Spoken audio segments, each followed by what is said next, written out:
just imagine it's like you have this incredible show the first night of Bowlive, and you're like, yo, that was so killing. And then you have to do it again. But you had 9 shows ahead of you, and you're just kind of going like, yo, how are we gonna top that? Like, how can you even like top that? But then the next night would happen, and you were like, yo, I can't believe, like, that was so insane. And then it was the next night and the next night. So there's something about that kind of kinetic state of energy, and when it's released, it's magical.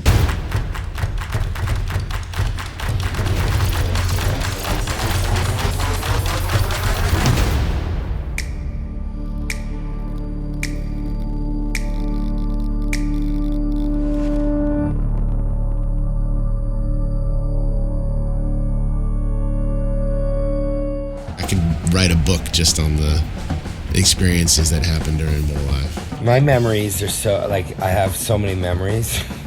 So many memories I don't remember.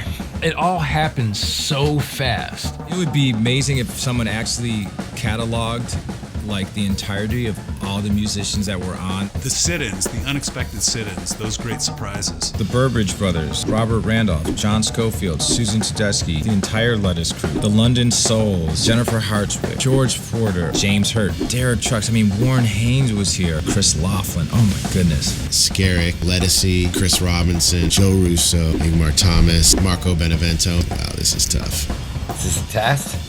Leo Nocentelli, Luther Dickinson, Anders Osborne, Questlove, Vernon Reed, Nigel Hall, Bernie Worrell, Taylor Hicks, Citizen Coke, Alan Stone, Lee Fields, Grizz, David Hidalgo, Nikki Bloom, Steve Kimmock, Doyle Bramhall, Marcus King, Talib Kweli, Aaron Neville, Ivan Neville, Cyril Neville, Ian Neville, Tash Neal for sure a bunch, Alicia Shakur, Charles Bradley, DMC, Biz Marquis, Kamasi Washington, Ryan Zoidis, Eric Bloom, James Casey, Louis Cato, John Cleary. I know there's more, but that's a good start. One moment that I remember really well was Bernie Worrell, who's one of my keyboard heroes, played with P-Funk and kind of created the sound of people, the architects of funk music. I can't remember which tune we were playing, but it was like Bernie started the song off, right? We all like gathered around watching him dial in like the sounds. To hear Bernie start off this tune, and it is it.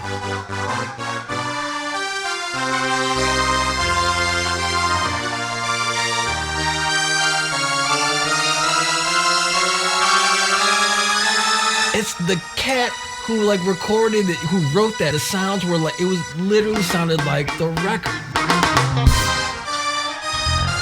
Oh, shit! And you're just looking over, oh, wait a minute, hold up, I gotta start playing now, because, you know. And like we're freaking out. This year we have George Porter, who we call the king of Bowlive.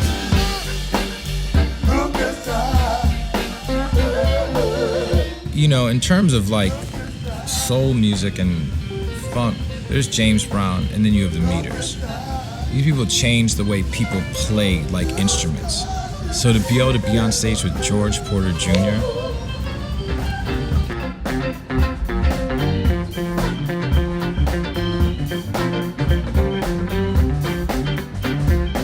we love playing with George. I feel like Soul Live with George kind of is its own band. You know, we don't have to rehearse, we don't have to talk about it, we get on stage and boom. We're just lucky enough to just be a part of that greatness when it's going down.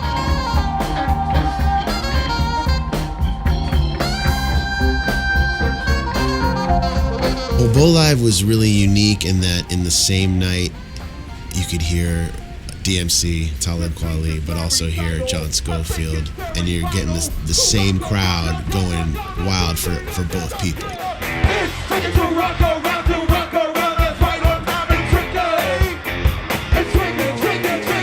And to watch those worlds mesh together, you know, it was, I think, you know, kind of one of a kind.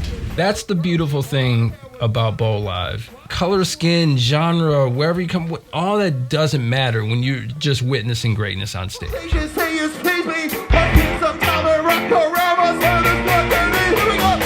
And I guess the people who come out to Bowlive they're open-minded.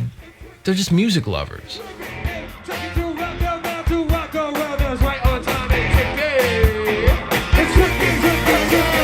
Our generation has had access to so much great music and on our phones and on our computers that, you know, you have people that love all that music. And I think that Bowlive is kind of like a place for them to gather.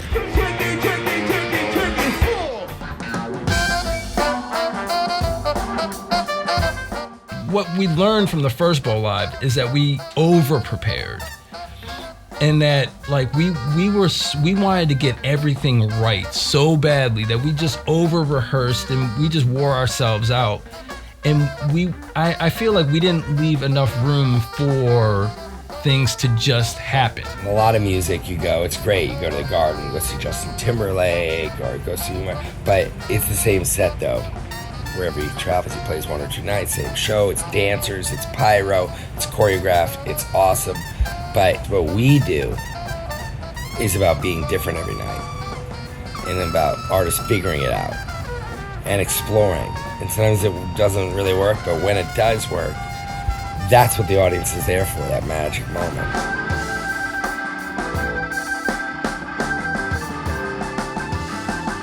Bowlive is, you know, when you know on any given night there, probably some very, very, very special things are going to happen. It became something where, yes, we had certain things planned, but some of the magic was in what wasn't planned.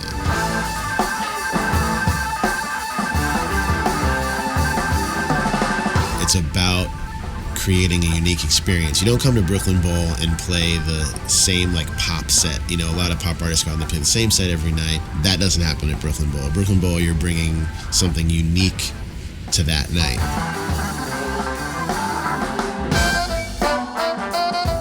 And so that's what we try to bring with Bowlive, and that's what, you know, Brooklyn Bowl kind of represents.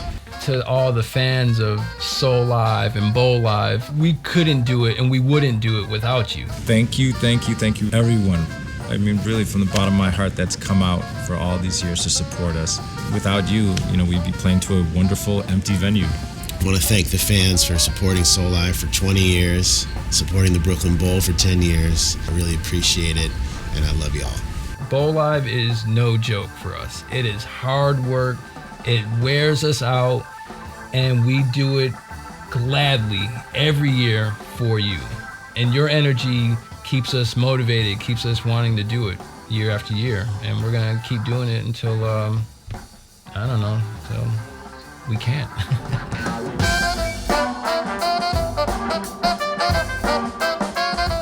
Couldn't ask for anything more, you know, to be a part of our seeing 20 years of Soul Live.